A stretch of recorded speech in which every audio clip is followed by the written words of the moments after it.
So let's get into number one. And this is a great transition from you all meeting 30 to 40 new people today. People and how people play a part into the growth and development of your business. So you guys got to watch a little bit of my story through this great documentary that Athlete's Foot did on me. And if you know anything about my story, a lot of people look at my career and they would say, you're a celebrity photographer. You work with celebrities. I usually challenge that often. If you go back to 2012, the people I was really working with, the people that really changed my life were as local as any of us in this room. It just so happens that we all really kind of blew up. You know what I mean? If you know my journey with Metro Boomin, I met Metro Boomin at Morehouse dorm room. He was in the dorm, doing homework. You know, that's when I met him. If you knew about Young Scooter at the time I met him, he was as local as any of your favorite local rappers are here right now. He was not a superstar. The same could be applied to the Migos, Rich the Kid, Rich Homie Quan, Young Thug, all these people that you see in my catalog and you say, wow, these are all celebrities and he must shoot celebrities. No, I was working with people that were on the come up, just like I was. So this principle is something that's been taught often, it's been said often, and I think it's almost starting to be said so much that it can potentially start to be a cliche, but it's the facts. It's you need to network and collaborate laterally. It's the people next to you, the people in this room that actually will probably allow your work and your vision to be seen at the greatest level you can imagine. And I'll give you a great example of that. At the beginning of my career, a lot of people don't really know this. The first Atlanta rapper that really ever took me on the road, allowed me to be in their space like outside of Atlanta was Young Jeezy. How many people know I work with Young Jeezy? Few people, not a lot. I worked with Young Jeezy the day I got that call, the day that happened. I was ecstatic. This is TM 103 Young Jeezy, still at the top of his game. You know, in Atlanta, it doesn't get much bigger than that. You know, I'm coming out the gates with Jeezy as, you know, potentially my first client. I thought I was on, you know, to be honest, at that point. It's over. I'm traveling. The first place we went was NBA All-Star Weekend in Orlando, Florida. I'm like, it's a wrap. Like, everybody about to know me. I'm about to be out of there. Was probably the least, I mean, it's only a handful of y'all to even know I did that. So it's probably one of the least, like, progressive moves that ever happened in my career. It did absolutely nothing for me. The reason why it did nothing for me is simply because at that time, Young Jeezy's brand was so much bigger than mine that I really couldn't show the value of my work through our collaboration together. If I took a picture of Jeezy, it wasn't, oh, that's a Kirk picture of Jeezy, that's a photo of Young Jeezy. Or that's Young Jeezy. You don't even see my style, creativity, or anything implemented in that work. At the same time, it's very difficult to break and gain a high level of respect from someone who has 10, 20 years in the game, like he was, someone that's achieved so much when they look at you. It's very easy to get the exposure. So I'm giving you a good look, or I'm doing you a favor type of energy. Not to say that that's the only way he looked at me, but quite frankly, that's pretty much was. He didn't have to take the time to get to know me. He didn't have to take the time to respect what I had going on. Rightfully so, he had earned his spot at where he was at. I was still trying to get on. The days I spent with Jeezy, I was called cameraman. I never was called Cam. And that's the easiest thing, right? Call me Cam. Could be short for cameraman. I don't even think he knew my name. I know he didn't know my name because I just worked with him recently and he didn't know that we worked together. And that's even further an example, right? But when we work this time, it's all love. It's a blessing, right? And I did his latest book cover for his memoir that's coming out next month, so make sure y'all get that. I say that to say the relationship that I built and was able to work with when I was working with Jeezy, like, it really didn't fulfill any desires or goals I had because it was almost impossible for me to actually penetrate through his audience or fan base for them to notice me and notice my creativity because he was too established already. So I was just a cameraman.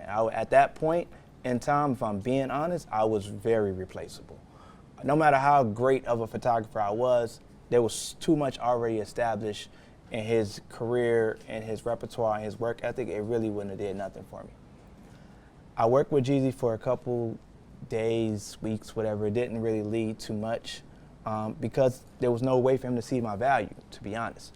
When I came home, I started working with the first artist that really allowed me to go up there was Young Scooter. And think about the magnitude of a Jeezy to a Young Scooter, especially at that time. I went from all-star weekends where Jeezy's probably getting 50, 60. At that time, the money wasn't as crazy as it is now. He's probably getting 50, 60, 70,000 a show. The first show I went to with Young Scooter, he made like $1,500. It was that local. But the work that I did with Scooter impacted and changed the whole trajectory of my career. We were much more eye to eye. We were much more on that level. He trusted my vision. He had to take the time to know my name. When we traveled, we were in a truck together. There was no separation of me and him. I was a part of his entourage. I was a part of his team. My value was able to shine. When I worked with Scooter, I was able to provide value in ways outside of even just the camera work. He leaned on me like I was a focal member of his team, from marketing ideas to designing covers, graphics, to everything that came apart. I was able to really work with him and show multiple different facets of what I'm able to present and bring to the table. And because Scooter was establishing his own image and brand, when people saw the work, they didn't have a lot of other examples to compare it to. So I was really building the image of Young Scooter. So now as I work with Scooter, he goes from $1,500 a show to $35,000 a show, which was one of the last shows we did together. And at that time, if you know, and I'm gonna scream it proudly because I love Young Scooter, he was bigger than any artist in Atlanta. This is before Migos, before Rich Homie Quan, before Young Thug. It was Young Scooter. And the work that we did and we built together, we both were able to benefit off of that love. And that really positioned my brand at a level that allowed me to catapult to another level. When I met Metro at that beginning time, he damn near was like, I know you. Like, I know who you are. And that was because of the work that I was able to do with Young Scooter. So I say that to say, don't overlook that gem as just a cliche thing. I know it's so easy to see the light and see an artist that's, super high and you're like, yo, I want to work with them. And a lot of times you overlook the creativity that's right next to you that actually gives you the freedom, the flexibility, the energy, to grow and to show you what you can do. It's so easy to want to run to that light, but it's so much more fulfilling to create that light. And you can take that as one gem from my career and you can see it throughout my career. It's one of the reasons why I like working with up-and-coming talent, even to this day. I just love that connection point, and that's why I still do it. And that's why the studio's kind of built off of that foundation, what we do here. So once I kind of went through that path of working with Scooter and then Metro, and like I said, a lot of those artists when I work with them. When I worked with Travis Scott, no one knew who he was. I'm talking to the point where we're walking through the streets of Atlanta and no one knows who we are. I remember me and Metro took Young Thug to Clark Atlanta's fashion show. Like, we're just walking in the fashion show, chilling. Like, it's on camera. No one knows who he is. They're playing his music and no one even knew who he was. Like, it's that early stages that you got to really trust and believe not only in your own vision, but believe in others and see vision in others and have that vision to say, this person going to blow, and I'm willing to double down and bet on that, and I'm going to ride that wave with them, and we're going to build something together. So I think when you're looking for collaborators, team members, people that you can work with, it's really important that you do pay attention to certain key attributes, and you can do a great assessment of yourself first. I think one of the biggest life principles I have, and this goes into like my conflict resolution, my emotional stability, like how I deal with everything, is I'm like a mirror talk individual. Like, I truly believe the world is a way more simple if we all just focus on ourselves to a high level. If you hold yourself accountable first and foremost, you will realize how simple the world could be. If everyone in this room would just focus on how they could be a better person, a more perfect person, we would have more people striving for perfection and less drama and BS that happens in this world. But we all have to take that self-accountability. It's, Michael Jackson, man in the mirror talk. As a result of that, I'm very critical of myself. I'm critical of my strengths. I'm able to identify my weaknesses. And I don't have to sugarcoat with myself. I can tell myself, you're good at this, but you ain't good at that, bro. That ain't what you do well. I think when you're looking for collaborators, you're looking for people that can help take your vision to the next level, you have to know yourself first. You have to be able to assess the work that you do well, the things that you love to do, the things you don't like to do, the things that you just do naturally better than anybody else. Like, you've probably been doing that since you was a kid. You just naturally excelled at certain areas of life, and certain things came difficult to you. You need to be able to take an assessment of yourself very honestly. And as you assess yourself, you can learn what gaps and holes you need to fill. And that's the way that you collaborate with other individuals. If I know for myself, I can take assessment to myself. As you guys saw in that video of my story, I didn't think I was going to be a photographer. That took mirror assessment to see where my strengths are. And those strengths lie within my personality, things I'm attracted to, my environment, growing up in a photographer's home. I didn't know that was a reason, but obviously I was put there for a reason. I grew up in a photographer's home. My dad named me Cam. I grew up around cameras. And more importantly, it even reflects in my personality. Growing up, I was very quiet, very shy. I didn't talk to no one, but I'm very observant. I'm a very observant person. I can identify people. I know who's what. I know what's going on. I was like that in middle school to high school. I could tell you who's beefing with who dating who this, but I would never talk to people. I would never talk. And I feel like now, when I got into photography, I didn't realize how much of a skill set that was, to be able to visualize things and to see things like that. I didn't realize that that was all setting me up to be a better photographer. But I had to dig deep and learn more about myself, what I like to do, what I don't like to do. I don't like to really talk to people. I don't like to walk up on people. My first style of photography, I was a documentary photographer. I didn't pose people. I didn't have to tell people to do this, do that. That wasn't my style. If you look on the wall, Gucci, that photo is so famous, but that's a statement of my personality. I was hiding. He didn't know I took that photo of him. He's not even looking at me. Most of my early work, they didn't even look at me. I was taking a candid because that was more of my personality. And those things kind of reflect in your life. I grew up with an older brother. My brother is 3 years older than me. My brother, me and him, we basically mirrored the same life together. Wherever I was at, he was at. Whatever sport he played, I played. Whatever middle school, elementary school, high school he went to, I went to.